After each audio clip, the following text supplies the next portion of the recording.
Ada sebagian pihak yang menganggap bahwa pembakaran lembaran-lembaran dan mushaf Quran di masa Sayyidina Utsman pasca disusunnya mushaf Al-Quran itu dengan arti penghancuran, pengrusakan, penghilangan, dan makna yang kurang lebih seperti itu.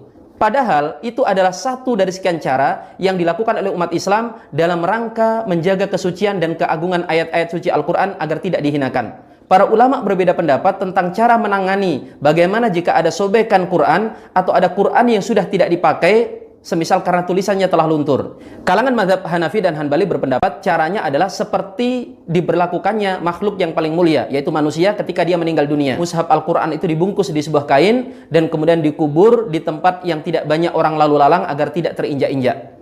Pendapat yang kedua dari sebagian mazhab Syafi'i berpendapat adalah dengan cara dicuci tulisan itu hingga luntur atau dihapus tulisannya, sehingga kemudian dia tidak bisa disebut sebagai mushaf Quran lagi, sehingga dia boleh dibuang. Sedangkan menurut mazhab Maliki dan juga mayoritas mazhab Syafi'i, cara menanganinya adalah sebagaimana yang dilakukan oleh Sayyidina Utsman. Mushaf tersebut adalah dibakar. Karena dengan cara seperti itu, tulisan-tulisannya akan hancur, berubah menjadi abu, sehingga kemudian tidak bisa disebut sebagai mushaf Quran lagi, boleh dibuang dimanapun. Ini diterangkan diantaranya oleh Imam Al-Qurtubi dalam tafsirnya.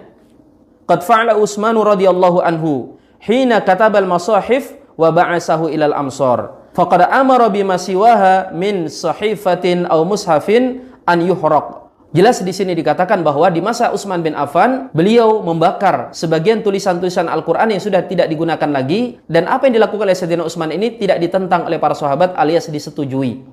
Maka dari sini, jika ada yang salah paham, diksi sejarah pembakaran mushaf Al-Quran itu dianggap pengrusakan dan penghancuran, kalau itu berasal dari orang-orang di luar Islam, masih bisa dipahami. Karena mereka tidak memiliki tata cara khusus bagaimana cara berinteraksi dan mengagungkan kitab sucinya. Wong dalam Islam itu, ketika kita hendak menyentuh Al-Quran, diperintahkan untuk bersuci, dan kemudian tidak boleh diletakkan di sembarang tempat, dan bentuk-bentuk penghargaan yang lainnya. Kalau ada orang di luar Islam tidak paham itu semua, maka masih bisa dimaklumi. Yang aneh sekaligus membingungkan kalau ada orang yang mengaku Islam lalu tidak paham dengan hal yang seperti ini.